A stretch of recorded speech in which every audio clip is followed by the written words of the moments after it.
Imagine having a machine gun pointed in your face, and you don't know what the other person is saying. You don't speak the same language. You're alone, and you don't know how it's going to end. Well, that happened to me a few years ago. I was in a car being driven across the Shenzhen border in China, feeling sleepy, with my phone battery dead and a driver who only spoke Mandarin. I didn't have any cause for concern because I had done this many times before, and I was looking forward to a martini at my Hong Kong hotel bar. But that all changed once my car was surrounded by military police and assault rifles, and that sleepy demeanor was terminated by adrenaline. All I could do was figure out the fact that I had no phone, no translator, and with the police taking my passport, I was possibly in the most dangerous position I had ever been in my entire life. Whoa, cliffhanger. I think this is the first person on this show that has done a TED Talk. So we're going to find out what happened to that story. Hello, it's me, Kevin Vonesper. Welcome to my show, VonPod. Oh man, I'm a little bit tired, but for good reason. Oh, I left my prop for it over there. Maybe I'll get it later. I had a really awesome night last night. I got myself a birthday present and I ended up at the Majestic Theater, on Broadway to see Phantom of the Opera, I guess for the last time. It's hard for me to say that. It's like losing somebody, but like you're watching them die slowly. But it's also a party. It's weird. But I got front row center tickets. It was one of the most thrilling things that's ever happened to me in my life. I'm actually going to talk all about it tomorrow on my Phantom show. If you know, I'll send you a preview or I'll show you the flyer later on. But tune into this channel tomorrow if you want to hear that thrilling story. But today we're going to hear a thrilling story from my old friend Melanie Espeland, who has somewhat recently started her own enterprises. We're going to find out what that means too. It's all here today on VonPod. And I have a theme song now. So now this is how the show's going to start. Ready? VonPod. Welcome to VonPod. I've got chicken heads and deli creeps, scary monsters and super creeps on VonPod. You're listening to VonPod. With aliens and scum dogs, I hope you're here to chat along to VonPod. You can watch and chat with us live. Like and share and subscribe. It's always a surprise. You're watching VonPod. VonPod.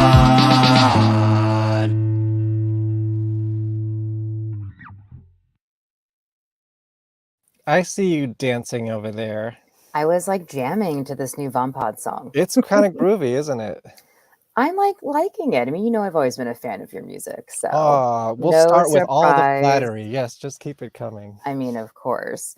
It's funny. I've known you now for probably over 15 years, something like that. I was trying to figure this out Mhm. without asking how old you are now, because I know how old you were when we met. So maybe I've known you believe.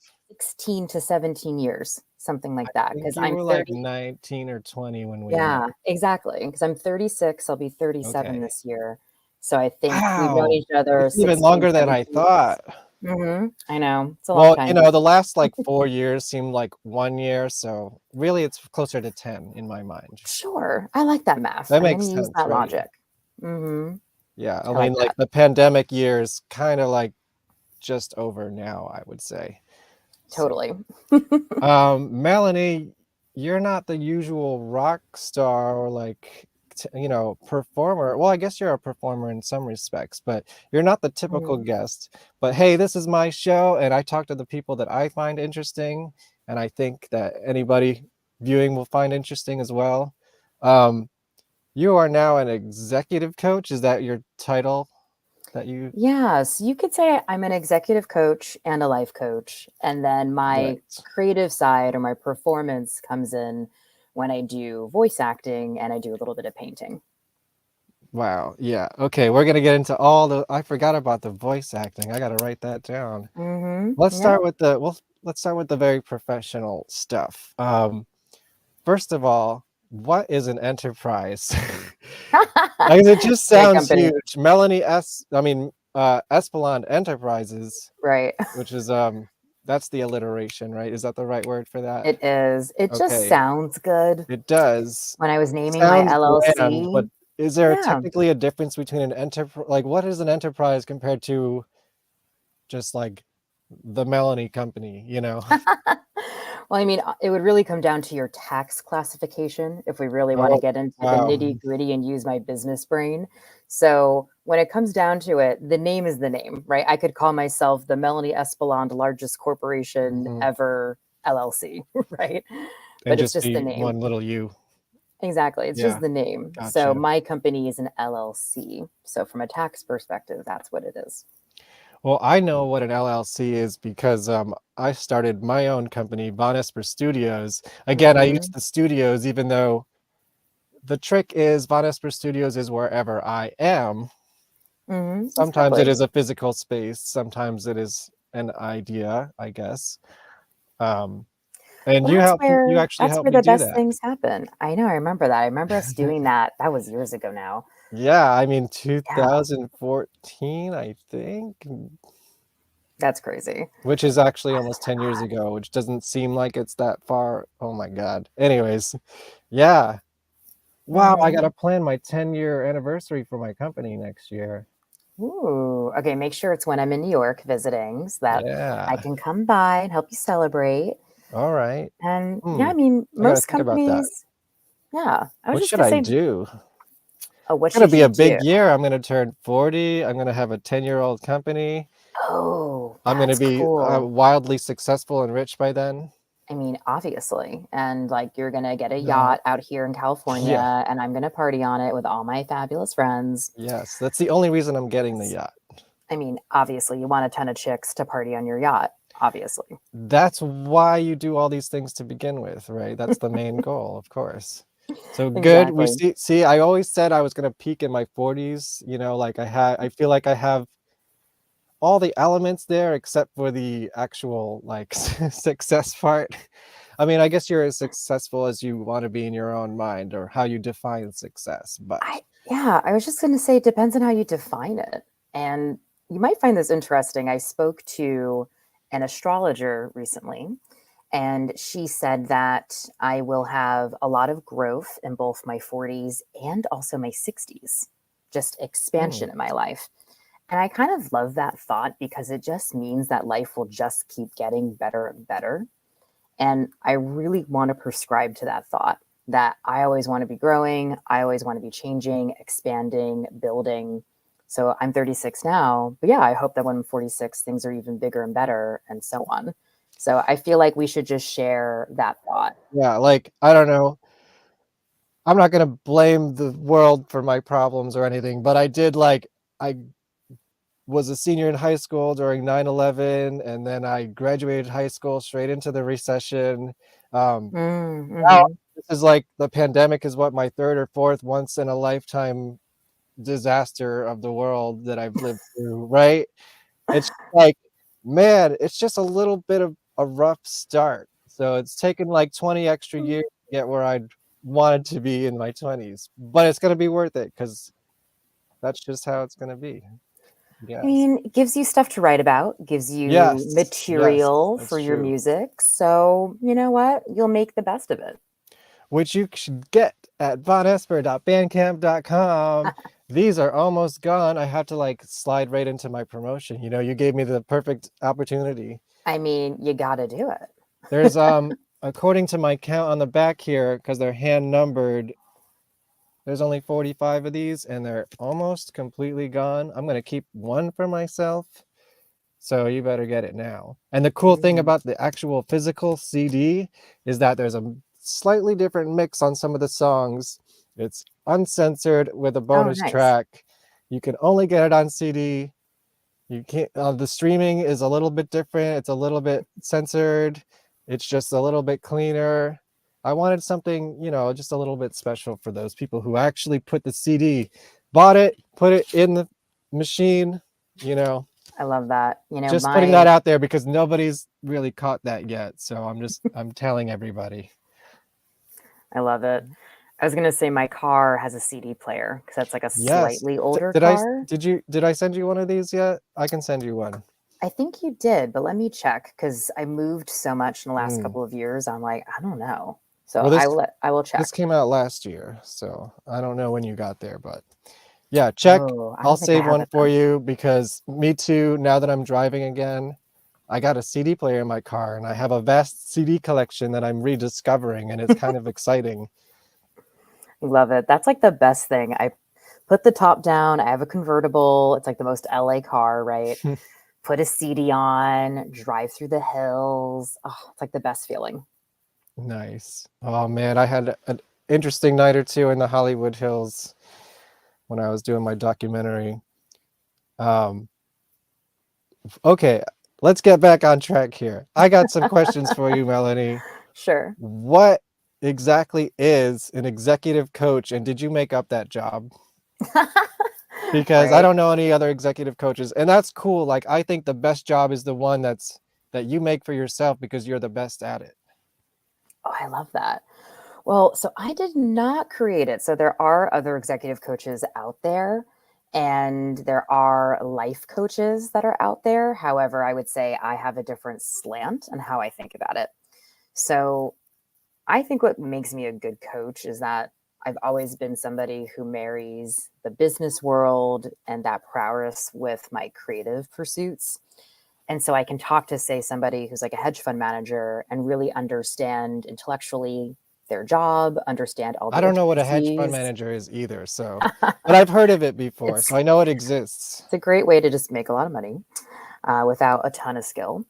And from there, I bring all of that understanding, right, from the business world, but then I pull in that warmth, that creativity, that intuition to help them move forward.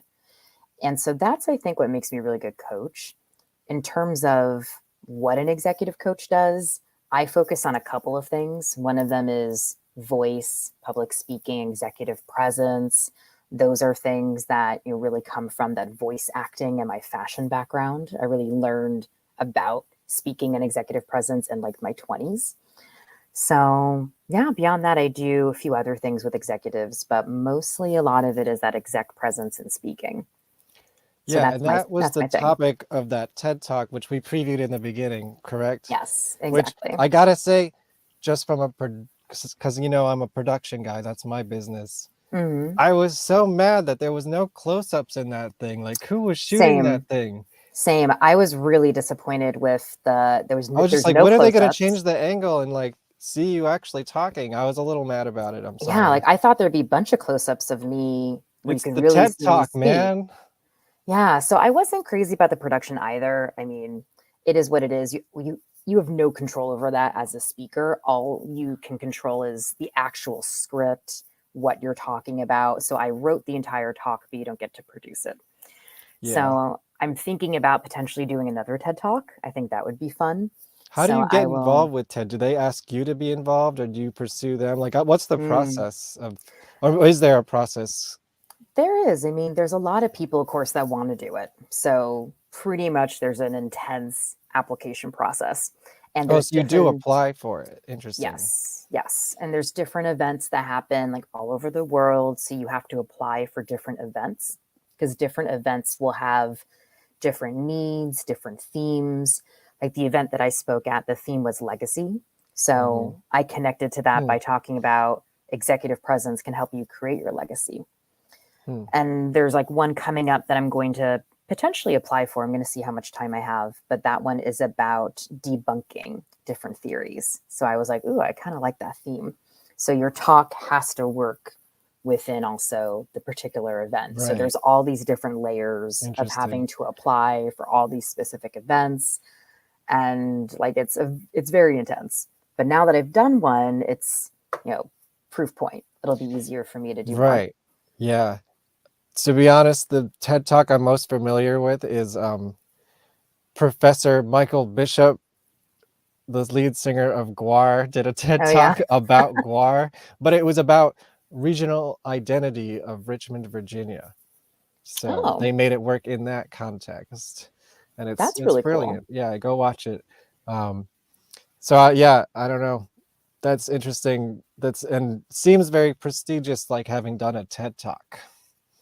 Exactly. I mean, for Yeah, me, it was a big deal for my career, especially being an entrepreneur, having my own company, being a standalone coach. Like, am I in the top echelon? It's like, well, yeah, if you're doing a TED Talk and you're being featured in Forbes and you're starting to have that type of authority just behind gotta you. throw that in there. Go check out Forbes. You'll find Melanie there. I'm on Forbes 7 times. All I know about Forbes is that it's something to do with money and it's fancy, That's all you need to right? know. That's Yeah, exactly exactly. it. That's the perception. Yeah. I love that. I know there was a sort of particularly interesting story, not in your TED Talk, although yes, go watch it on YouTube to find out what happens there. We don't have to spoil it here.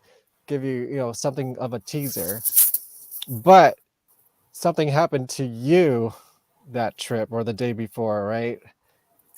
A hardship that you had to overcome. Oh my God, it was so crazy. So I was preparing for this TED Talk for months, wrote the entire thing, had multiple rehearsals. It was this whole endeavor, and it was in New York. And I currently live in LA. So it was on the other side of the country. And I went out with some friends, wore a pair of 6-inch heels, was looking fabulous, and just kind of leaned over the wrong way and Oof. fell, breaking my foot. So I broke my foot right before having to fly across the country and give like this game Oh no, it was changing before the plane and presentation. everything. Oh yeah. Oh So man. imagine getting through an airport when you can't walk. It's not good. And I live by myself, so I had to rely on hiring people and also the staff at the airport to help me. So I had to be very sweet and bat my eyes at a few people to get them to help me out. And the whole thing was crazy. Did So did you use your executive presence to make that happen? I mean, that's a good tie-in right there, of course. And You what? have to, because if Yeah, you're in the airport, no one cares about you. They're just like, we don't give a shit. Who are you? So that yeah, was an right. experience. So when you were on stage, were you just like, ow, ow, ow, ow, and then like, Yeah. yes, executive presence. Exactly. That was the whole funny thing about it. Like in a macro level, it was the biggest test of executive presence, right? Because I couldn't even take painkillers because I had to be clear for my Right. speech. Yeah. And so I'm basically on stage sitting because I couldn't stand. It was too dangerous. And I'm in severe pain. And here I am just thinking, okay, this is a game changing moment in my career. I just have to bring it. And so it was this kind of hilarious macro meta level on executive presence and the universe really testing me. So I feel like I really earned that TED Talk. And I'm just really thankful it turned out well. It, of course, would have been different if I could have walked around the stage and just been a little more Did you have like interactive. did you have like what do they call it on Broadway? A track?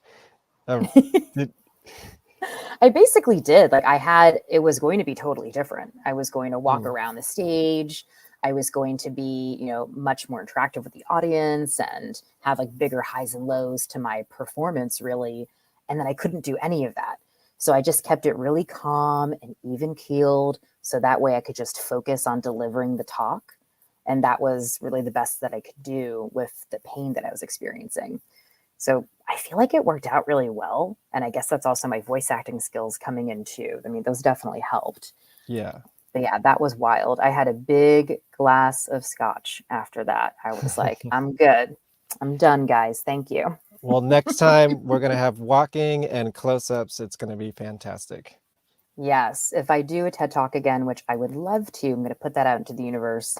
I You will got it, right? specifically, That's yeah. basically what my album is about. It's very obvious songs about what I want. It's my vision board. you know, and I'm I like, love this is that. how I put it into the universe. And I'm being completely, like, you think it's sarcasm, and maybe it is to an extent, but it's also just being very like, hi, I'm writing hits. You want this. I love that. Well, I'm going to that's have the what you have to hot tub by do. the studio. Ooh, I like that idea. I Hmm. have a hot tub at my current place. So I think there needs to be I'm coming to multiple, LA.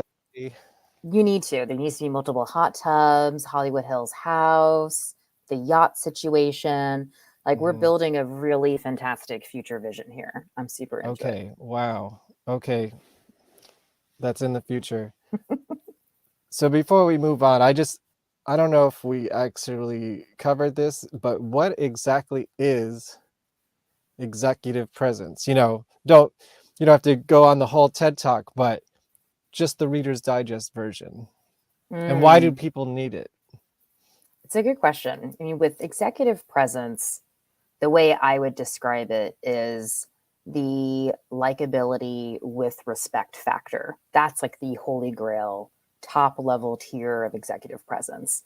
It's being able to have that authority and show up in a room with that confidence, but also be warm and have that likability factor. Some people have just the likability, some have just the respect, but maybe not both. That's a very high level version of what executive presence is. And the way I think about it, I have a whole system that I've created myself that's proprietary, and I use this with my clients. I talk about a little bit of it in the TED Talk. I don't even Hmm. go into the whole thing because the TED Talk was more about personal experiences, Right. but it really is comprised of 6 different components. And I can list those out. Those are voice, your body language, which is, part of your speaking, right? Your appearance, which I like to call costume, coming from the fashion world. Sure. And then there's confidence, your authenticity, and lastly, vision. So those are the 6 pillars, if you will, of exec presence. And then I guess to answer why you need it, really it's your ability to get what you want and to maneuver yourself through life and through relationships in a way that works well for both you and the other person. Right? If you need to influence someone to do something, or you need to compromise, or you need help, having that executive presence is going to be that way that you can maneuver through the world and get what you need while also allowing other people to feel respected and happy with the outcome. It's like me being in the airport with this broken foot, like total hot mess, can't do Hmm. anything, and using that to get people to help me. And at the end of the day, they were happy to do it, and I got where I needed to go. So Yeah, that would be like the super high level intro talk on exec sure. presence. Yeah, I think that hits all the points. So what, I mean, when you said a little bit about your background, but I'm curious, like, what exactly led you to this? Because I always knew you as sort of a business sensed person, and I don't even know why I thought that about you. I think it just seems like an intuition, like this person knows what they're talking about, and I don't even know why. It's the Like, executive presence. yeah, that's why I asked you to help me set up my company, almost 10 years ago. I don't even remember why I would do that. I was just like, she seems to know what she's doing with stuff like this. And you may have Awesome. had no idea what you were doing, but I believed it anyways. What were, like, I guess, professional side of things, the things that led you to becoming, or starting your company, Espeland Enterprises? Because when I saw that, Mm, I was like, oh, okay, this all makes sense, but I'm not exactly sure yeah. how it got here. Well, we can talk about that. I mean, I've had a Sure. pretty non-linear path, right? Right. Where it's not like I went to school, studied something, and kind of did one thing for the rest of my career. And I actually think that makes me a really good coach today. But I think there was always this almost push and pull between like the business world and like creative pursuits, even as a teenager. Like being told, oh, you're going to go to an Ivy League school, but part of me being like, oh, but maybe I should go to art school. Right. And even at I college, went to art school. well, that's the thing. The funny thing is, even at that early age, when I finally chose my undergraduate career, I went to Cornell. So I did the whole Ivy League thing. but I had this dual program where I studied textiles and apparel, art history, and business. So even at that early age, I always had these intersections. And then I worked in the fashion industry for many years, and I was in a role where I was that linchpin between the business side and actually commercializing clothes and accessories, and the designers who came up with the actual concepts. So I was always in, again, that world of bringing together the art, the creativity, that intuition, the beauty of things, and then the actual like tactical know-how, like how do we actually do this to make money? So I did that for a long time. And so when we met, I was just basically starting that fashion career. Did that for many years. Honestly, got a little bored because I climbed the ladder pretty quickly and just was curious, like what else is out there. And that's when I went to grad school at Columbia. And that's when I got my MBA, so a master's in business. Oh, So, I have a picture, I think. oh yeah, Is that, of me getting my is this your MBA. graduation? Oh yeah, that's my Columbia hat. Nice. That's in my old apartment in New York. Oh, that's so funny. Yeah, so that, oh gosh, that's 2017. Not that long ago. Well, like I said, I think No, COVID is like one long year, kind it's of. weird. In some ways, it feels really recent. In some ways, it feels like 1,000 years ago. Yeah, Um, it's weird, right?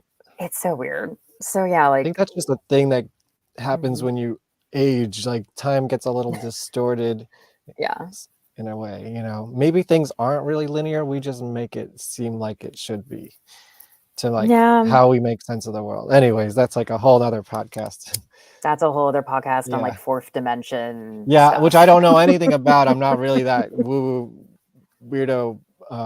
But I would totally talk to someone about that. Oh, I mean, hey, listen, I'm a coach that lives in LA now. There's lots Right. of like woo woo Yeah, happening. So sure. I'm super into it. But So I wait, guess to yeah, go ahead. Sorry. yeah, I guess to finish the story, right? Like what led me to actually have my own company. So in business school, I took a little bit of a turn into being a consultant and a coach and really being in those like advisory roles for like Fortune 500 companies. And I worked for the top consulting firm in the world, which is McKinsey. And that's where I kind of realized I really like being in this advisor kind of mentor space. But I didn't really like working for McKinsey. The hours were insane. I didn't think that the work was actually particularly interesting or valuable. And at the same time, I was still doing my creative stuff on the side, and I started to do voice acting and got my agent, which is Right. That was another CESP. sort of surprise when I saw you were doing voice Yeah. acting, but it totally made sense. How did you Mhm. get in that door? Gosh. So yeah, there's all these like tangents, right? So Yeah. But with it's all good because it's sort of a linear story, well, it all leads me to where I am Right, now, right? exactly. So gosh, my first intro to voice acting actually, at first my acting world like first started as a teenager. So I was scouted when I was maybe 12 or 13. You remember Hmm. how I had that like crazy short hair? Yeah, when I met you, you had no hair. Yeah, I was like almost buzzed. Hmm. So I had that, I guess I must have been 13 then at that point. I was scouted for acting, took some classes with an agency, but decided not to pursue it because at that time in my life, I was getting a lot of signals from my family that this is not important, right? Like Hmm. acting is, silly or a waste of time. Focus on your studies. So kind of put it away and never didn't think So about it you kind again. of kept that skill set. Yes, and I always was curious about it, but kind of didn't really do anything about it. And then all of a sudden, I get to being in my 20s in New York, and I dated and lived with for a little while an actor slash model. So you can only imagine he's hanging out with all these actors, Broadway people, etc. And all of them would say, "Oh, are you a voice actor? Are you a singer? You have a really interesting voice." And Hmm. I'm like, "What?" And I just kept getting this feedback. And even I was at an art gallery one time and a random stranger just turned around and said, "Oh, you have an amazing voice. You must be a voice actor." And I was like, "What are you talking about?" He said, "Oh, well, I'm a voice actor for many years now." He said, "I'm shocked you're not one." So when the universe gives you that many signals, you go, Yeah. "Okay, this is crazy. I've been told now for years I should be acting." So I just found a voice coach in New York. I did a bunch of research, found some of the top people, went to them, basically said, "Please tell me if I should not do this. And they all said, oh my gosh, you're great at this. You should totally pursue it. And I loved doing it. It was so much fun. Like it was just me getting to be creative for the sake of being creative, right? When you're acting, it's all about creating something interesting and fun and exciting. And I loved how different it is from the business world, right? There's no like outcome per se. I just love the fact that you can let yourself go. So that's how the acting started. And Wow. I'm Do you doing still this. do any of those gigs? I do. Yeah. So I actually got an audition today and I wasn't able to do it, unfortunately, because my schedule was nuts. But I Well, maybe still they're work, watching the show. This is your audition now. right? I know, there you go. I still work with CESD and they send me auditions, which is great. And I would love to have more time for it. So I'm hoping in the future I can like create more time for all my acting stuff. But yeah, so that's how that happened. So that's happening in tandem, right? To me being at business school, I do the McKinsey thing. I start working in then Fortune 500 companies and corporate strategy. And I'm like, it pays the bills, but I wasn't crazy about it. And I had a friend who basically told me over coffee, we were just brainstorming. She said, oh, why don't you try coaching people, specifically professionals, on voice and public speaking? You have this really particular skill set. And so I tried it and had no idea what I was doing and just gave it a try and loved it. And I love coaching. For me, it's actually creating something that means something in the world, right? Like actually creating utility for someone. So that's what I do now. So that's when I decided to leave corporate America, created my own company, and that's what I'm still doing today. Was So that kind of it's like take a deep breath and walk, you know? walk the plank, right? Yeah. Leave the corporate job. That was so scary. I mean, my gosh, I still have people to this day that go, oh, when are you going to get another corporate job? Like I hear people say stuff like that because it's such a almost crazy thing to leave something that cushy to have your own company. You're building your own business. I mean, you know this. Yeah. It's hard, right? Like building your own thing. It's super difficult, no matter how talented you are. And I just know it's a great path for me. I love doing it. Would I like to keep building? Of course. Like, am I anywhere near done? No. I think So, this is a yeah. perfect point to play the sizzle reel. What do you think? Oh, So, yeah, totally. yeah, this is something that I made for you for your company recently, and Mhm. it kind of explains what you do and who you are, right? So Oh let's my God, I check it love out. it. Yes. About executive presence. Here with the do's and don'ts of having a successful interview. I had a chance to talk with an expert. She is the founder and CEO of Espeland Enterprises. Melanie Espeland. It's great to see you, Melanie. Hi, I'm Melanie, and I'm an executive coach to business leaders, influencers, and the Ivy League. And I would love to share with you my secrets to executive presence, the speaking voice, and even life coaching. So let's work together and we'll level you up. We have to remember that you want there to be respect in the interview, but also likability. The voice is a very important lever that I use. It's important to have the je ne sais quoi. You always want to try to project confidence. You need to get that seat at the table. If you're not being included, your great ideas are just never going to be heard. Espeland Enterprises course was exactly what I needed. I feel so empowered now. So congrats to you. You certainly are a pro. Thank you. Melanie, thank you for these tips. They are very helpful. Because of you, I think we're all going to get the job. Yes.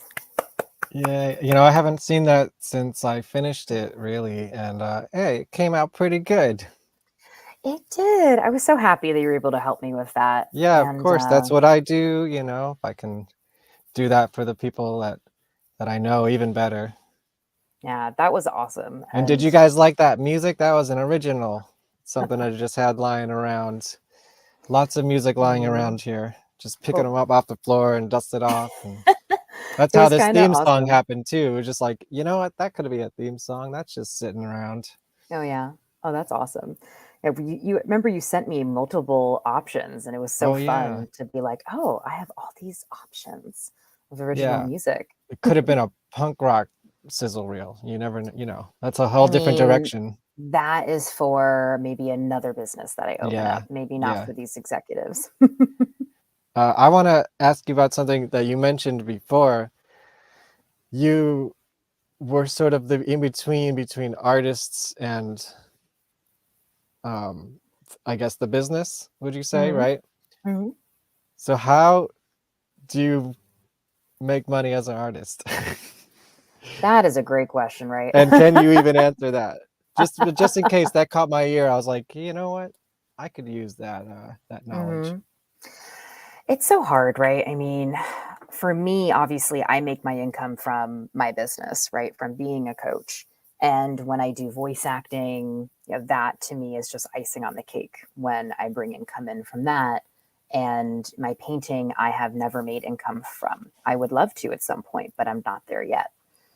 And, really one of the key ways to make income, I think, as an artist is you really have to figure out what is something that people value. And I think that that's the hardest thing to answer is there's so much cognitive dissonance in society around really loving music and loving movies and watching Netflix and wanting content, wanting to consume art, but Yeah. yet there's such a low value put on the actual cost of that consumption. So Yes. the Nobody question wants then to pay is, for it. right. So the question really is, well, okay, clearly there's a demand to consume it, but where is somebody going to value it in terms of a dollar value? So that's where you have to get really creative and even do some due diligence or market research on your intended audience. So, for example, I read this really interesting article a few years ago about a painter who said, well, why do people pay, for example, over $100 million for a Basquiat painting? Well, it's because he's famous. Okay, so how do I become famous? YouTube. So, right. So she had that same thought process of, okay, social media is going to be the easiest way for me to get famous. So what's my shtick? Or how do I then stand out in social media? So her shtick or her, identity on social media was that she would complete a painting every single day, which is kind of wild to hear, right? Like that's super aggressive. I know someone who And tried to do a song a day for a oh thousand yeah, songs. It's like this is gonna be that's an interesting oof, concept, but I don't know about I that. don't That's yeah, crazy. it didn't quite happen. Yeah. So, I mean, she did that for a year and she created a following. And that therefore allowed her to actually charge more and more money Hmm. for her pieces because her level of fame and her followers grew. Now, that's one way to think about it, right? Is she decided, oh, people will pay for art from famous people, right? So, Mhm. therefore, how do you become famous? The other way to think about this, which is totally different, it's a very different way of thinking about it, is you technically only need 100 to 1,000 true fans. And this is a theory where they say, well, if you have 100 to say 1,000 people who truly love what you do, they're like your disciples, right? They love it. Then you have to consistently create things for them to purchase or to support you on. So perhaps you have various courses or ebooks or albums or paintings or whatever it may be. And you continue to serve them content that they can purchase, right? So I know that that's certainly not a perfect Yeah, roadmap. this is all just a promotion for my own stuff while I get to talk to my friends. I love it. I I mean, mean, let's be honest here, right? Like YouTube, it's free well, content, but you know what? Okay, I technically have an associate's degree in business management. I don't know if you mm, know that. oh, really? So Yeah. wait, but you also had it was like in TV Well, production. I transferred schools, but Oh, I it didn't was remember really a that. cover for a music related minor. But Mm, technically I have that, and the only thing I really remember from that is impressions. It's all about impressions and mm-hmm. how many times people see your name or your product or whatever. So that's really what this is like. while it takes me 2 to 3 years to complete every big project, maybe more, have a bad track record. In the meantime, I can be here being like, remember me? I also do this. Love it. And to your point about doing the show because you have fun, it's a great way for you to just get yourself out there. That's also what artists need to be thinking about, right? What energizes you? If you're doing things trying to promote yourself that take away your energy, then you'll have less energy to actually create your art. Yeah. So when you're promoting yourself or putting yourself out there, do it in a way that's energizing or that you find fun. So maybe Right. that's a YouTube show, maybe it's writing a blog, maybe it's whatever. Going on tour, but if that's not an option, Yeah. see, I just talk to people and hope their fans also find me because they want to hear them talk. Totally. So yeah, those are at least some high level thoughts on creating income and like monetizing art.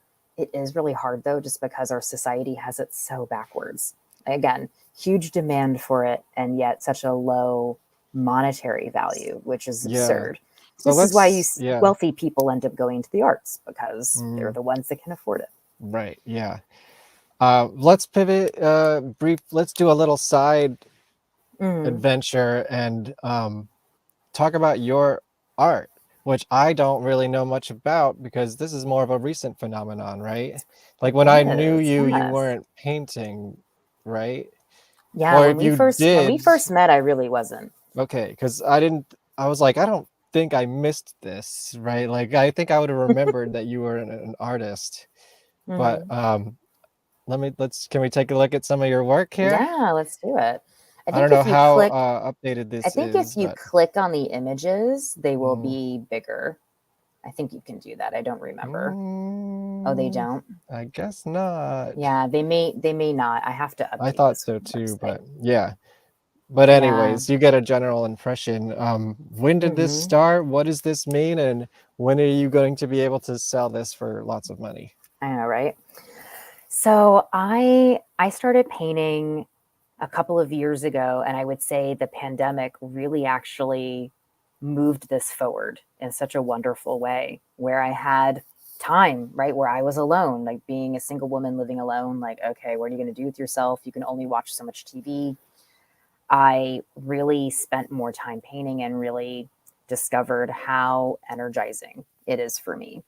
I've always been such a huge fan of fine art. I love especially 20th century artists from, say, like 1900 through like 1960 in particular.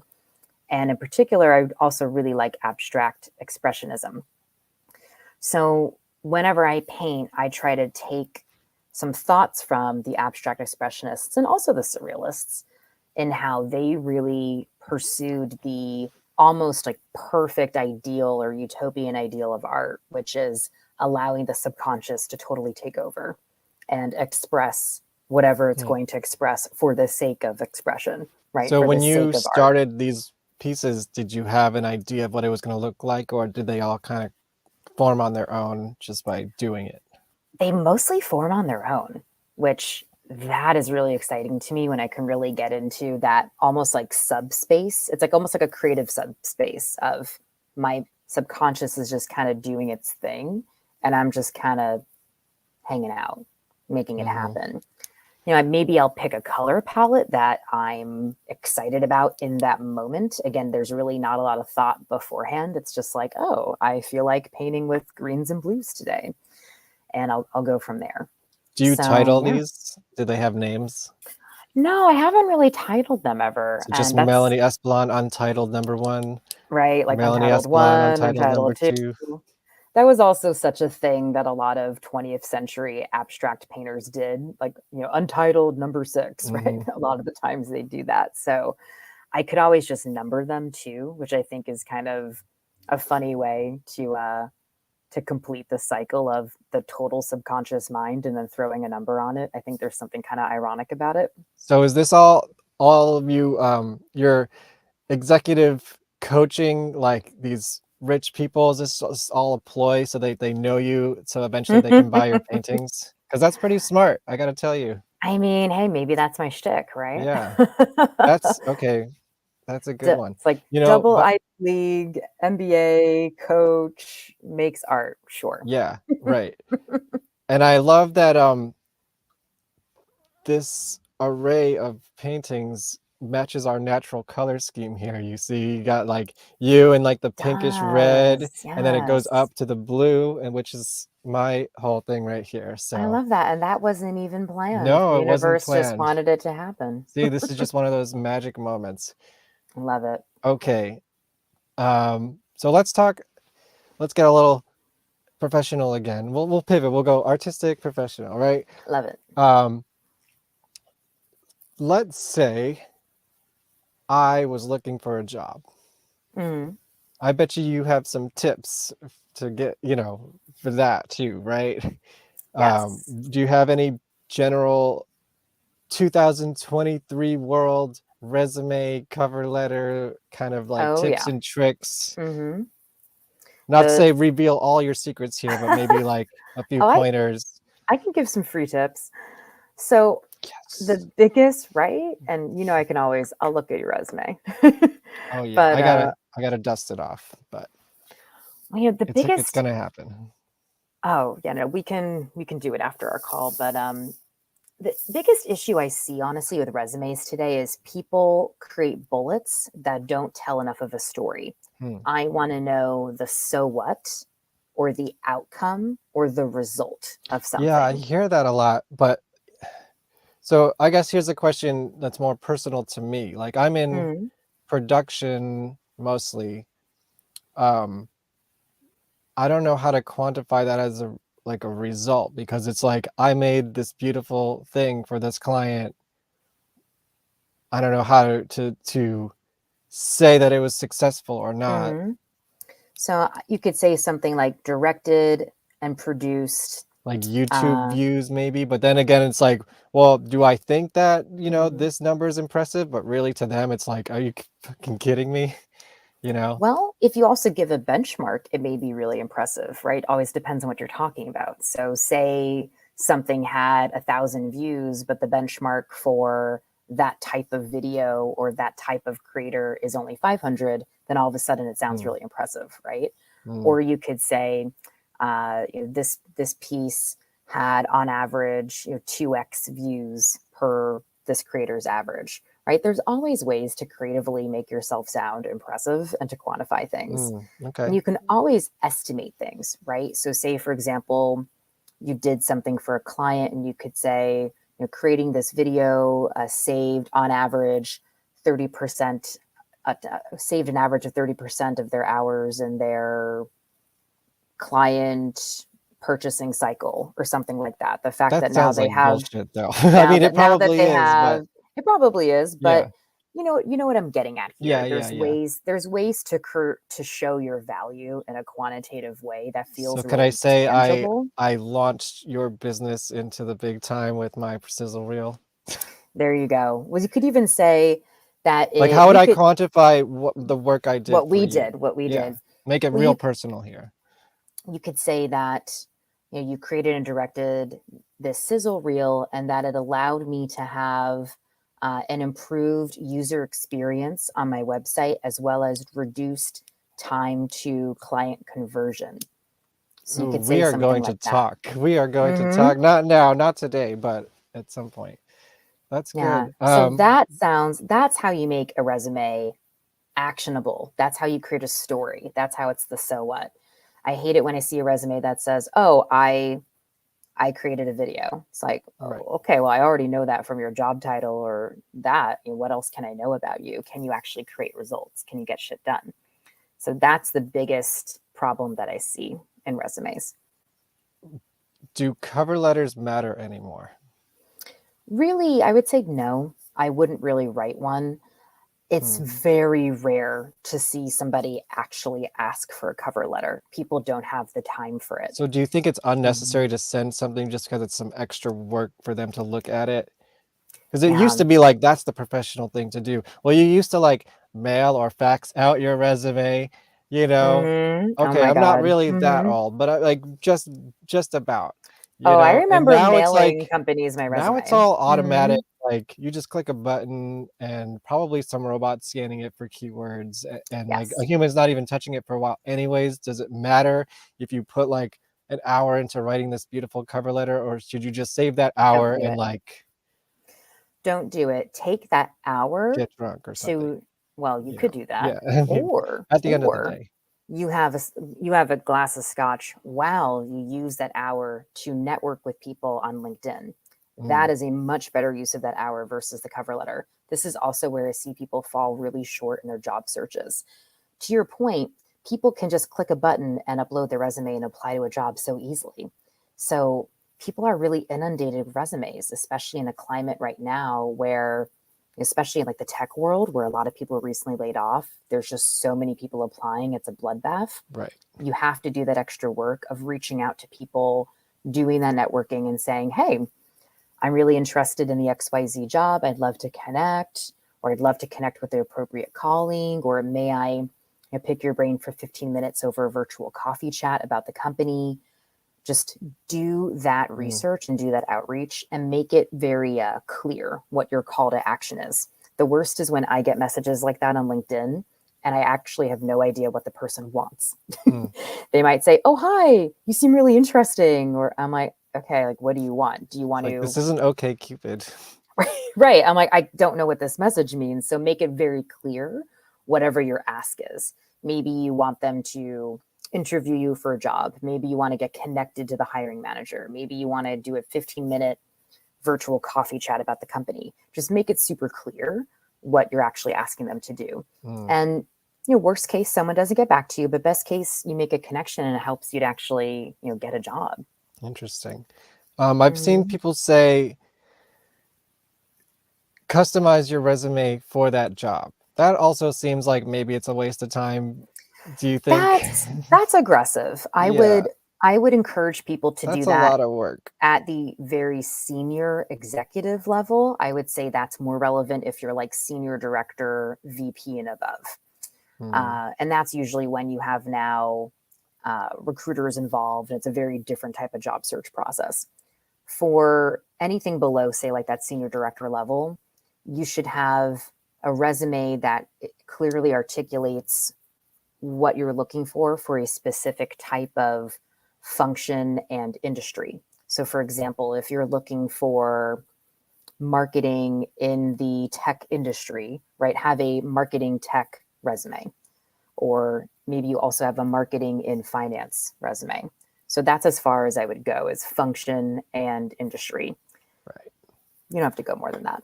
Okay. Well, here, are you ready for the sci-fi horror twist? Go for it. How does ChatGPT play into all this, and can it do it all for Oh, me? And have you mm, had questions like this? Have you like had to figure that out? I've yeah. never used it, but I know about it, and it seems like I could just be like, write me a resume for this job Mm. or a I cover mean, letter or listen, whatever. ChatGPT is just going to get smarter and smarter. Oh yeah, this is just the So, beginning. exactly. This is just the beginning. Buy stock in Microsoft because they Hmm. are heavily putting they're sinking their teeth into this whole kind of AI chat world. I mean, with ChatGPT, the way I look at it is I don't look at it as able yet to create an excellent final product. I look at it as a great start. So Yeah, it's a great way to get ideas or an outline or like a start to right, something. and then And then you kind of personalize it. clean it up. Hmm. Exactly. So, yeah, Have you had jump in experience there. with that yet, or?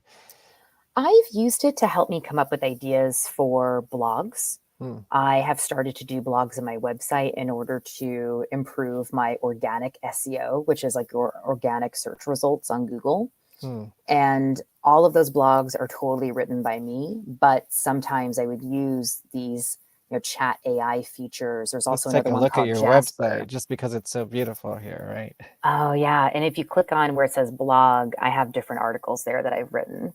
Yeah, nice. Yeah. So I might use, say, some sort of AI to give me an idea of where to go. And then I actually say, oh, that's a great idea. And then I can complete writing it.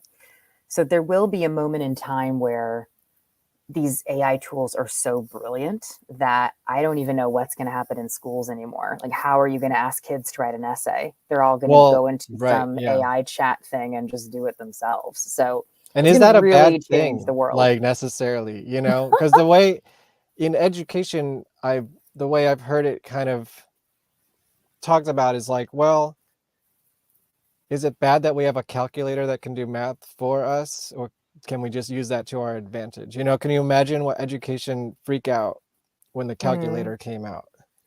Exactly, Like, it's right? gonna do all their work for them. They're not gonna learn anything.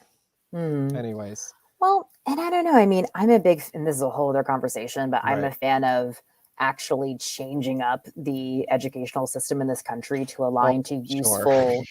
Yeah, we useful should skills. learn taxes and life skills and less like, Yep. you know, Like math in the gym calculus. or whatever. Yeah, like I couldn't even still tell you what that means. And I think I don't know if I ever took calculus or what. Gosh. I mean, I Like, remember taking it and I was just like, what? Like, why do I need to know this geometry? The Pythagorean theorem. I remember it and I'm like, I will mm, never use this. yeah, Mm-hmm. the only time I've ever used that again is for job tests that I've had to do for jobs that I have Yeah. now. And I it's think just I've, like, and then I just completely forget it again. I don't know. Anyway, yeah, it's that is a whole so different dumb. show. Melanie, oops, Mhm. have you ever used a typewriter like this? I have not, but I think aesthetically they're very cool. It's very like retro Hmm. cool. Okay, you mentioned, wait, let me pull up that website again. Let me go Hmm. backwards. Hmm. What exactly is a fashionista, and do you bring fashion into the business world? I mean, the better question is, how do you bring fashion into your professional life? It's actually a really good question. I think it See, I'm matters. I doing some mean, good stuff on this show. I'm you asking the are. important Look at questions. you. I mean, I do I'm talk getting ready about. for lots of job interviews. I have 35 Oh, shows of practice talking to people now. I love 36. it. Yeah. And you know, you can always call me and be like, I need some coaching. And you know I will. Yeah. Hmm. But with fashion, I mean, I talk about it in the TED Talk and how I think about it in my business. One is that appearance is one of my levers or enablers of executive presence and my own proprietary model.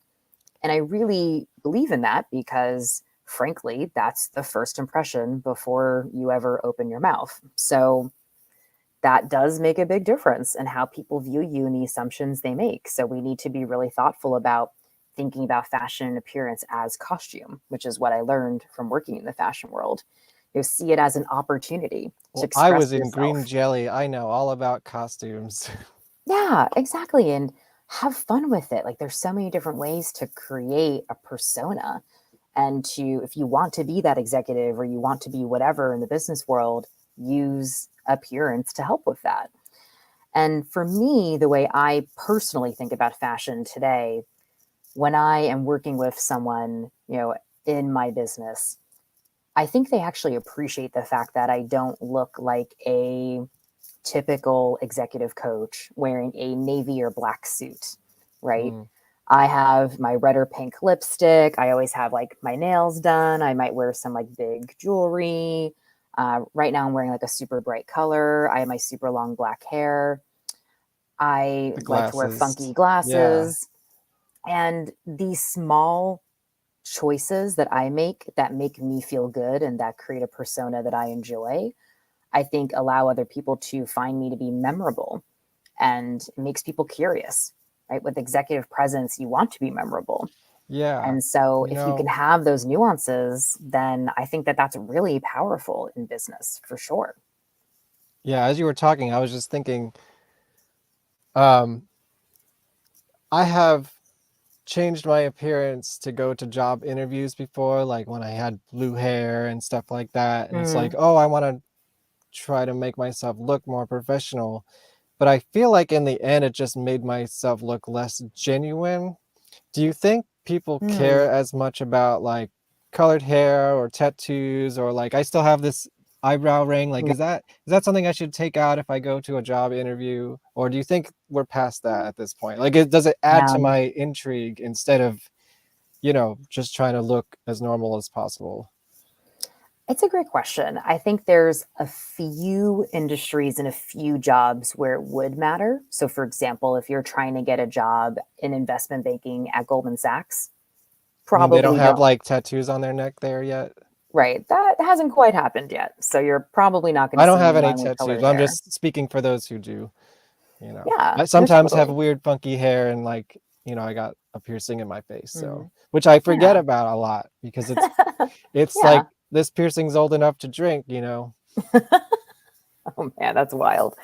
Yeah, I mean, like I said, there's certain roles and industries that are hyper traditional, but there's very few of them, right? If you're interviewing for those jobs, you know who you are, you know what the expectations are. But for the most part, to your point, it does keep you differentiated. It allows you to be authentic. It helps you to be memorable.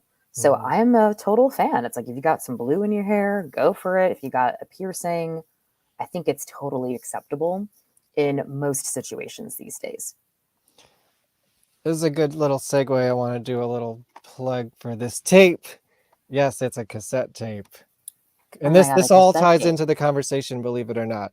But this has to be sincere. Songs for Jack. Did you ever see the World Inferno Friendship Society with me? I definitely went to some of those. Those were wild. Mm-hmm. Okay, well, I don't know if you know, but the singer died about a year or so ago. Oh, I didn't know that. Yeah, that's too bad. Surprisingly young, 50 years old. Yeah. But anyways, this is a tribute that I have a song on. You can buy it at my vonesper.bandcamp.com or the Jack Cherry Cloth Foundation. You can buy it from them as well. But the song is called Everything's Gonna Be Okay, Even Though Everything's Terribly Wrong, which is a quote from Jack Cherry Cloth from an interview that I did with him back when I had my show Twilight Vision, which is like the proto fully edited version of what I'm doing now here with this modern technology. Nice. And something he said during that interview, which I filmed and produced the interview, but I wasn't actually interviewing him. But he said, well, we asked, because they're like this crazy circus punk band, when they start playing, everything gets fucked up, right? It gets pretty wild, yeah. But they step on stage with their executive privilege, I'd say, wearing their suits and their dresses and coming like, and we asked them about the fashion choice of like, why are you punk rockers, but you look like professionals, And he says, you dress classier, you act classier, or like people perceive you differently. It's kind of almost undermines the fact that they're punk rockers and they can walk on stage after having a reputation of like destroying venues and people being like, they don't look so bad. They're just like old dudes in suits and ties and dresses. Exactly. And then they start playing and then just chaos ensues. So I just thought that was a good little tie into our conversation about costuming and intention, I suppose. Is that a good word for it? I love songs that. about Jack. Oh no, it has to be sincere songs for Jack. And the weird part about this song is that I wrote it before he died. I had not released it. So I was like, this is a perfect, it's not really about him, but it's based on a quote that he said. The first line is, as a wise Jack once said, everything's going to be okay, even though everything's terribly wrong. Wow, so that's pretty wild. Buy this cassette tape or just listen to it online, whatever, But anyways, speaking of costuming, maybe we should look at some pictures that we took together. Yes, you have always done really good photos of me. Next time I'm in New York, we'll have to do a little I wish photo we've done shoot. more. I think we only did this one. It's like a professional photo shoot. But we'll start from the most professional, modest. This is one of your looks that you had. Yep. Very good professional shot. I think I have some fully edited and then I have some like totally raw ones. So, well, just when you see the quality difference, you'll notice, just for the viewers out there. Oh yeah, that's raw. That's good though. Yeah, that's raw, but it's good. Like I only edited like a couple of photos from this shoot, but there's a lot of great photos, and I like to use this opportunity on this show that I have to show the work that has maybe never been seen or never would be seen otherwise. Yeah, that's a So, good photo. I don't think I've seen that. Oh yeah, this one I like. I yeah. need you to send me a few of these actually, because I Yeah, don't know if I sure. have these OG files. I have That's a all really of good them if one. you want all of them. Like I still have all, you know, Nice. Oh yeah, that's a this one's good, that's great. an outfit change. Yeah, I think Hmm. we've used that for a lot of stuff, right? Yeah, that's a really good one. Is that the cover? Yeah, that's the one I used for the flyer, I think. Hmm. Um, all right, so I have a question. Hmm. Um, I had a conversation on this show a couple weeks ago with someone I knew from high school, Ariel Zadok, Hmm. who works in Hollywood, the movie industry, Movie world. movie world, mostly behind the scenes as like health, sort of coordinator, and she's Hmm. getting her training to become a intimacy coach, I think they call them now, Oh right? So yeah. she kind Hmm. of has this line between professionalism and, I guess, fun sexiness. Like Hmm. she on the side is like pole dancing and comedy and stuff like that, Oh, fun. and does like really great photo shoots, like sexy stuff. What is the balance between being professional and being sexy? And can people Mm-hmm. do that? And is this like something that, you know, people should talk about more? It's a great question Especially since like because the pandemic, like everyone's got and like me an well, and Me OnlyFans or Too whatever. and Yeah, all of all that. of that. Yeah. Hmm. It's kind of like Yeah. a different world than it was even like a couple years ago. Oh, yeah. I mean, to be frank, I remember working at companies like McKinsey and getting comments that were inappropriate. That if they had happened now, post Me Too, I mean, there's no way they Well, would never have that's flown. that's a way things have changed for the better for sure. But have Yes. people become Mhm. comfortable with like, or would it be detrimental to a professional to also like go do a sexy photo shoot or like be fabulous at a club with some low cut clothing or So here's the thing, right? With the internet, nothing is actually private anymore, right? Even if you say, oh, I have a private Instagram, whoever's following you can screenshot right. things, right? Nothing's really private. So there is this very kind of an unclear, sometimes gray area around what do you share online. So for me, the way I kind of think about it is I personally, because I do work in the business world and I do work with some people that are in more conservative industries like finance, I don't put something online unless I would be comfortable with that being plastered like on a billboard, right? So Hmm. sometimes I'll have like some sexier photos of me that clearly I'm not in business clothes, like they're clearly not clothes I would wear to see a client, but I might put that on my IG. But it is something where I go, I still think I look beautiful and classy, and I wouldn't mind if that was published somewhere, right? Maybe something I would wear to say, I don't know, a special party or a golf club or something like that, that I would not See, want to this be is the fun part online. of the conversation. If you got to Right. the end here, we're getting into the fun stuff now. You've made it this far. Here's your reward. Right. Well, even like the torture garden party, for instance, I in have there's tickets to that in New York. oh nice. Yeah, I've been to Yeah, the I one in New haven't been York one and in yet. London. The Well, they one in do it in London Los is the best. Angeles too now. They do. And I haven't been to it in LA yet. So that's like a whole other conversation. But I Hey, mean, you should come to even New York and come well, we'll talk after. we'll discuss. But even for that kind of party, like I wouldn't necessarily want an outfit I'd wear to that party to be plastered online. So I think you have to be really honest with yourself about what would you feel comfortable being, say, on a billboard or not being private, basically. And that very much is a personal decision. What do you personally feel comfortable with? What do you want your brand and image to be? Do you work in the professional world? If you do, what industry are you in? So I think that all of those things are important to consider. Because I have my own business, I can be a little bit more flexible about what I think is appropriate and what I don't think, but I still do work with some more conservative industries. So it's a balance. As I get older, I'm just like, I love my body. If I have something that's a little bit sexier, then I would hope that somebody would appreciate that and understand that I'm a fully fledged human. But there are still some lines that I draw too with what I put online.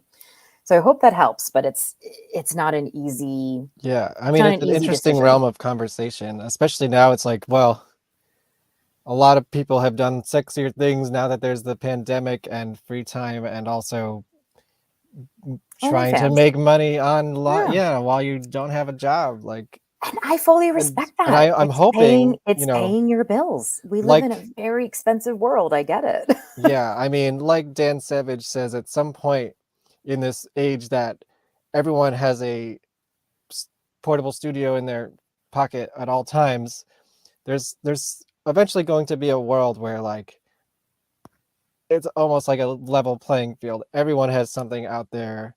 There's going to be a president with a dick pic, I'm sure. You know what I mean? Right. Or woman, you know. Or a boob pic. Exactly. Yeah. Maybe that'll even, you know, let's get that first woman president and then we'll talk about it. Yeah. Love I'm it. down. But having said that, I mean, should we look at some sexy pictures?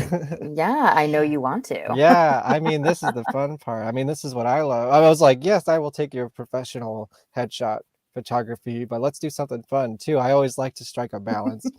You know, I as was long as the like, person is that's into a it. good idea.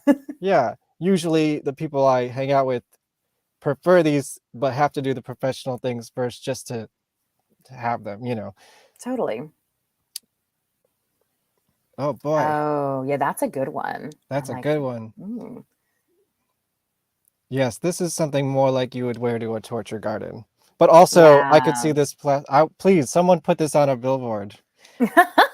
Yeah, this is like, yeah. this is still tame though compared to some of the stuff Right. you'll see at like a torture garden Oh party. yeah, I mean, well, we never got that crazy, but this is you know, it's still sexy though, you know, like this Yeah. isn't exactly your executive outfit or what you would I expect would. your executive friends to look like on the side, I guess. I don't know. Maybe Yeah, you I should. would. Maybe you should expect that.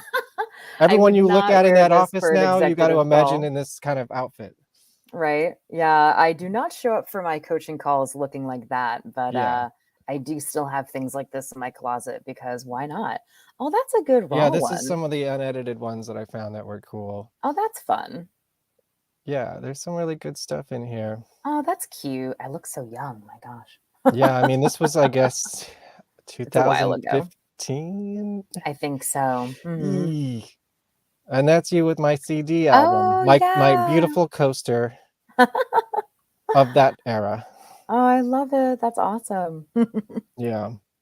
I think that's the last one. Yeah. Nice. Let's see, what did I miss here? Oh, by the way, big news in the VonPod world. Oh yeah, let me see what's coming up on the VonPod. Other than we are now on Spotify and other platforms that you find podcasts. And on Spotify, it is still glorious video, just like Joe Rogan. Next, let's see. We are here March 2nd. Next on the VonPod, as we were talking about alternative scenes and maybe goth parties that we would have both ended up at, I'm talking to Jet from Vampire Freaks. Nice. Who's still awesome. he's not doing as many parties, and vampirefreaks.com as a social media site does not exist anymore, but he has the Dark Force Fest and motherfucking Biles playing. So fun. I am excited. And Combi Christ. Okay. That's going to be cool. Yeah, this is coming up Boot at the end of the month. Boot Blacks is really good. Yeah, you know, I think you've talked about them before. I hear their name a lot. I don't think I've ever actually seen them. So I will be working here. I will be there with my camera, but right before that, we're going to talk to them all about it because I don't know if Jet's ever done a podcast. Oh, that's awesome. I mean, at least I haven't heard of any. I haven't heard of any either, so that's going to be dope. Tsunami Bomb, LA punk band Tsunami Bomb will be on the show. Do you know them at all? I do not know them, but they're LA based. That's cool. I'll have to check them out. Yes. Well, yeah, they were more, I guess, famous back in like the early 2000s, maybe late 90s. Nice. The fun story about this picture on the right, well, that's me meeting them when I was like 18 on the left. Oh And my then God, that's right. That's you. yeah, that's me. Okay, that's And amazing. this picture on the right, when you used to type Tsunami Bomb into Google, you know how like when you start typing, like say a band name, a picture will pop up and it'll say like Tsunami Bomb band or whatever. This used to be the picture that came up on Google for them, and it's a picture I took of them in Brooklyn. Nice. So that was pretty cool for a while. I don't think it That does is that cool. anymore, but it's still up there on the image searches if you search Tsunami Bomb. So I'm pretty happy Nice. about that. That's a cool picture. It's gonna be 420 with Titties the Clown from Green Jello. And it is going to be on April 20th. So that's the joke. Episode 40, I mean 420. Nice. Well And done. then new bookings, we got, if you don't know this guy, you got to check him out. He's a local legend, Joey Eppard from 3. You may know his brother's band, Coheed and Cambria. This is a Okay, photo I cool. took of him in 2002 next to a picture of me playing at the same venue a week later.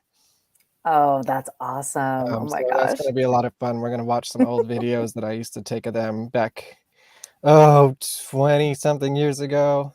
And here's another artist you need to know that's going to be on the show. Oh no, I got to update the flyer. It does not have a question mark anymore, and there is a date, but go on my Instagram, you'll find it.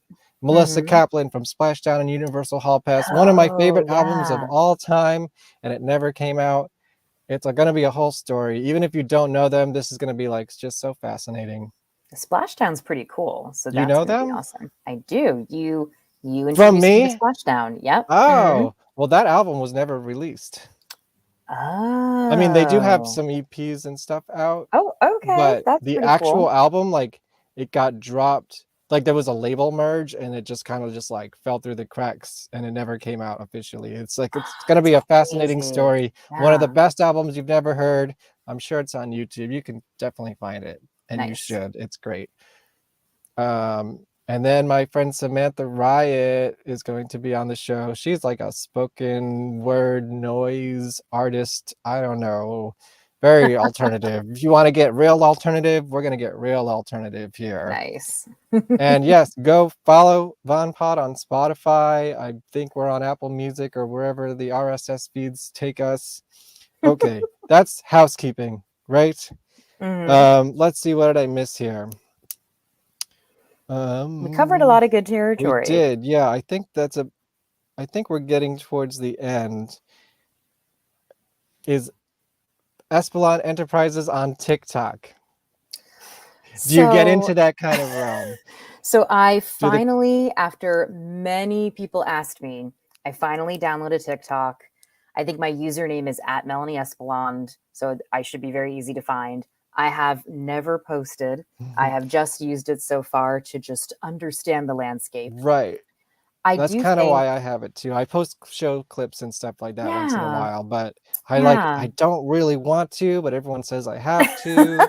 It's like one of those things, like, why do I have to do this to be an artist, you know?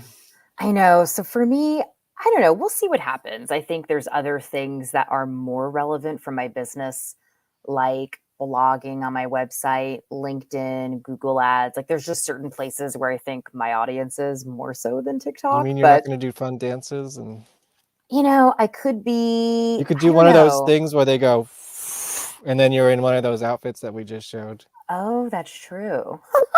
Or from your day job be executive hysterical. to Torture Garden, Melanie. I mean, that could be my little like spiel that gets That's me to your be viral known. video right there. That's like the sexy executive coach. Like she's not just an executive coach. She's also a creative, an artist, and wears cool clothes. I don't know. You're giving me some good ideas here, so I don't know. We'll I'm see. just talking out loud. That's what, that's the artist's brain, I suppose. Let's just end on some like totally non-job related bullshit. How's that? Sure. Have you what are you listening to these days? What are you watching? What's consuming? What is the content that you Mm. are consuming these days? So I recently I went to the Freeze Art Fair in LA, and that was amazing. So it was just like crazy amounts, probably like tens of thousands of square feet of art from galleries all over the world. So that was really cool, Hmm. mostly modern art, but also some like 19th and 20th century pieces. And in terms of what I'm listening to, so gosh, it's kind of all over the place lately. I mean, I'll go from listening to like 90s Siamese Dreams, Yeah. Smashing Pumpkins You know, to, they have a new album you out, know, sort I of. know it's crazy. So I'll be listening to that, and then I'll switch into listening to The Weekend, and then I'll switch into listening to like Mozart. So I don't know. I'm Hmm. totally all over the place lately. I need It a kind of classical music depends. guide if someone wants to make me a playlist of what's good. Like Mm. I don't really know where to even start with that world. Oh gosh, I mean, there's so much good stuff. So we can talk about that. But yeah, I don't know. For me, it kind of just depends on my mood. So yeah, sometimes classical music if I'm working and I need to really concentrate. If I'm driving in my car, then definitely something that's a little bit more rock and roll. Definitely Mhm. listening to some Muse as well. Ooh, I saw Hmm. them at Webster Hall back in Ooh, that's cool. well, I was in college, so it must have been Oh, that's 2005 or 6. It was amazing. the Absolution tour. I was That's like, really this cool. is a great band. They're never gonna get bigger than this. Ha! I'm a little surprised they got so big, to be I honest. did too. I They're wasn't like a expecting little it. alternative. So, I mean, Yeah. I think they're friggin' amazing, I but haven't I'm a really little followed up with surprised. them recently. Are they still making good records? I kind of fell off on them for a while. I don't know if they're doing anything new. I don't Absolution is know. like my favorite. That's a really good one. Yeah, I would love to see them live. I've actually never seen them live. And I don't know. I was contemplating going to Coachella, but it just seems like such a Ugh. hot mess. That's the Yeah, I thing. Like don't. the more I talk to people about it, it actually seems pretty awful. Like the lines are It really does sound long. awful. It's like kids. I mean, I would be like the oldest person there probably. Right. I just was like, oh, unless you're There'll literally be like, some old hippies walking around, I'm sure. yeah, but honestly, they say even if you're VIP, it's not that great because they sell like 20,000 VIP tickets. So I'm like, Right. well, I You don't think gotta it's going be to an be that fun. artist getting from your trailer to the stage. That's how you Yeah, do it. you literally need to be like the artist's That's friend just with like like too green big. room That's too many access. people. That's too many. I don't know. I don't like being outside for too long, I guess, and like I don't want to deal with the porta potty situation and pay for $20 water all day. Yeah, it's not cute. So Festivals don't sound I interesting to me. don't think that's going to happen. Who's playing this year? I don't even remember. Mm. I, So I it met wasn't like you were going for the experience, not so much the artists. It was Yeah. mo yeah, it was like the whole thing, just like, It "Oh, was I've like never done it."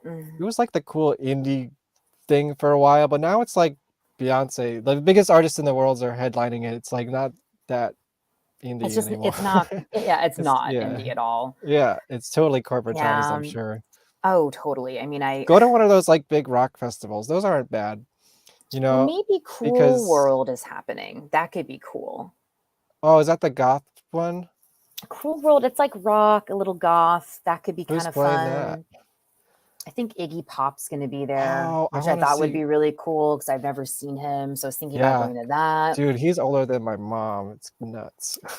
I don't know how these guys aren't dead. Like they partied I so hard. know. I'm like, how are you like touring? Like that's so hard on your body. I'm like, bro, Oh, I need Susie and like the 9 hours of Banshees. sleep. See, this is the one. Yeah, Susie and the Banshees, Iggy Pop, Billy Idol, Adam Yeah, Ant, that's gonna be cool. Gary Newman, Boy Harsher, and Twin Tribe. I saw Twin Tribes at the one of the cons last year. That's gonna be That's cool. pretty So I might go to cool. that. I know Yeah, a few of that's my a little girlfriends are smaller. going. And that for that I would also do VIP. I wouldn't do GA. I think you missed your opportunity. I Oh think they're yeah. sold out. Oh shit. Just Well, looking at the I'll have to whatever. see Yeah. who I know. I'm sure Yeah, I exactly. could get one. Use your executive privilege. My executive presence. I mean, hey, doing stuff like this, how I'm doing right now, is how I used to get into shows for free. Like when I started my show Twilight Vision, it was like, Mhm. yes, I want to produce this work and interview artists that I think are cool, but I also want to go to shows for free because I'm broke. And it worked. I mean, And that's the thing. sometimes Look, you end up in VIP. sometimes you just have to ask, right? Like Yeah. I know some people in the music world out here, so I'm sure I could be like, hook a girl up. I'll pay for it. I don't mind. Just hook me up, get me the ticket. I'm sure I could finagle my way in. Yeah. Um, are you near the Hollywood area? So I'm in West Hollywood, so Okay. So yeah, it's pretty yeah. close. So I'm guessing close. Hmm. Um, you should go to the whiskey next Tuesday night. The Do you know anything whiskey. about the whiskey a Oh, go-go? the whiskey on. Oh my gosh, I live really close to that. Oh, really? Yeah, that's on Sunset. Hmm. Yeah, So, so I'm super close. I don't know how much you know about Green Jello, which is like the crazy band that am a part Yeah, of, I guess, sometimes.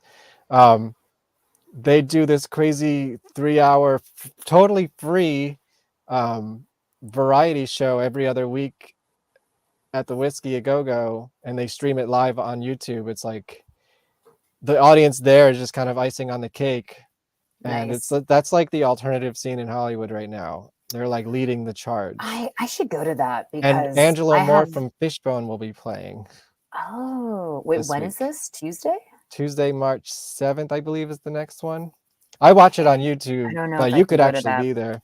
Well, but it that happens sounds really every other cool. week. If you want to like check out the underground, like I would recommend that. I mean, I could definitely, if I can't go next week, definitely the next one because I live literally Oh so yeah, close. then you have no excuse. That's like my puppet people over there. Nice. Well, that's the thing. You got to get out to LA so you can see them, see I the whole know. scene. It's nice. I mean, look, I sometimes feel like I'm a New Yorker and I feel like I'm cheating on New York a little bit, but You are. it's I'm jealous. but Come back to New York. Well, I'm kind of it's cheating been on them fun by though. living in the suburbs, so True. I Yeah, can it's still drive been in when I need to.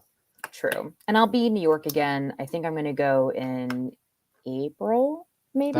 I believe that's when Torture Garden's happening.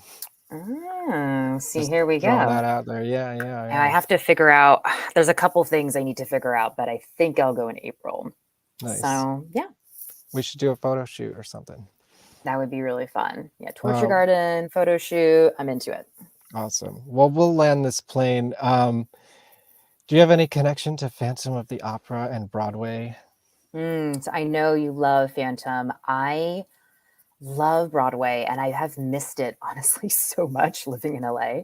It's just My old like, roommate is in a Broadway show now. oh Parade, yeah. go see it. Oh, cool. That's um awesome. I walked by the exit of it last night and people were just Yeah. like screaming. Oh, that's awesome. I was like, I would should I love to wait see here it. and see my old roommate and like surprise him? But then I would be weird because I didn't go to the show. He'd be like, how was it? I Be was like, I going to don't the know. next exit. I had to pass by it to go to the exit for Phantom where I met the Phantom. So Oh, by the that's time that awesome. happened, that crowd had dispersed. That's really cool.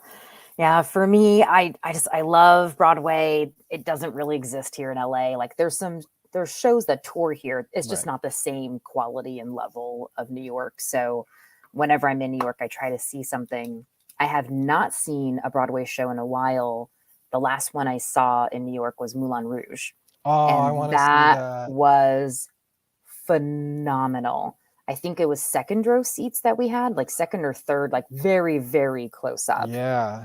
Okay. Insane, worth every penny. Best Broadway show I've ever seen. I loved it. Wow, that's a big recommendation. Yeah, so Phenomenal. you probably heard at the intro. That's what I did last night because Phantom's closing. You know that, right? I know, which is So awful. it's the last Yeah. few weeks, and for my birthday, I found a very, very reasonably priced front row center ticket. That's It was awesome. like $700 to $900 less than what it usually is in like That's in crazy. April. So I was just like, probably because it was last minute, but I grabbed it. It was the Oh, best yeah. seat in the house, I swear. It was a life-changing experience. And so I do another show on YouTube when I can called Found a Phantom, where I talk to people about Phantom of the Opera or with just myself. And tomorrow, just while it's all fresh in my brain, and because I try to do this on Phantom Fridays, Oh, nice. come back and check this out. I'm going to spill my Oh, memories that's of so last night cool. while it's still fresh. Front row center orchestra, like just insane. Have you ever seen Phantom? I have. It's so good. Yeah. That's awesome. Well, I'm so happy for you that you got to see it front row center. Yeah, Truly, because I've seen it Broadway. like a number of times, probably between 8 and 10 times, but always on the top, on the mezzanine. And the last time I saw it a couple of weeks ago for the 35th anniversary, I was literally in the back row, last section of the top. So this was the complete opposite. Yeah. It is different. Broadway is different if you're in the first few rows. Oh my God. It's just a different The Phantom experience. was, You can't compare. his spit was almost in my, like you're in the splash zone there. The Yeah. mist, You can the see mist was them just like sweating, swirling into like my face. Yeah. So yeah, I'm just gonna join me tomorrow if you're interested in that. I think we Awesome. did it. I think we What did. do you think? This Is there was so anything else you want fun. to touch on about yourself, your company, your vision board for the next year? You know, I love it. I just want to manifest growing the company, building. I love coaching. So if anyone's curious, they're always welcome to reach out to me. I'm happy to get on the phone and just chat. And I yeah, got just all want the to. stuff in the scroll. Yes. EspelandEnterprises.com. That's where to find all your stuff. Yes. And Do yeah, you I just still want to promote manifest. your personal website as well? I do. So that's MelanieEspeland.com. So if you Yes. just Google Melanie Espeland, all It'll of that all show stuff, up. it all comes up right away, which is great. But yeah, I just want to manifest building the business, more coaching, more time to be creative, just like bringing all that abundance in. And for you to have hot tub, yacht, all that good stuff, like those are the vibes. My yacht's going to be small and it's going to be in the hot tub. You can have a little captain hat I and like don't the know if little floating yacht. I don't know if ocean life is really my thing, but Yachts in the hot are tub. fun for like a day. Right. Then they get a little wavy. They're like, you're like, they get a little old. "Whoa." Oh, well, if you get seasick, then Ugh. they're awful. So I don't get seasick, but if you do, then they're kind of terrible. You know, I obviously. played a show once with Green Jelly on a boat that went around Manhattan for like a couple hours. Oh, yeah. You know, one of those rocks off cruises. Yeah. And you're like, this is so cool. We're in a boat. And then you realize like, oh, nobody else can come to the show. If you're late, you don't go to the show. You have to be there on time. You can't be a New Yorker and just like walk in an hour late and be fashionable, you know, like, yeah, it was cool until it was uncool. Yeah, I get that. And then you're like, I don't know, this is kind of, it's a good gimmick, I guess. I don't know. Our boat wasn't like the Kiss Cruise or anything, but. Well, now you can say that you've played on a boat. So I played on a boat. check it off of your bucket list. Or at least I pretended to. My guitar they gave me didn't really work, so at least I pretended to play on a boat. Nobody knows the difference anyways. Like it's fine. It's fine. I got my guitar like I knew for the what rest I of was the doing. shows, the rest of the weekend, so. Nice. Anyways, well, thank you for being here. Come back next week for another episode. Check out my music on vonesper.bandcamp.com or on Spotify, where you can also find this show now. Yes. Awesome. Go and follow, like, share, subscribe. Let me, help me fight the algorithm because fuck the algorithm. Get me those watch hours and, subscribers. You don't have to watch all my stuff. Just be a statistic for me, please. There you go. Mm-hmm. And that's it. I think I'll leave you with a photo reel, which I believe some of your photos pop up in. Nice. How about that? And then if you want to stick around for a minute for some post-show chat with me, Sounds perf. I will stick. I'll be back in a minute. And for everyone else, have a good night. And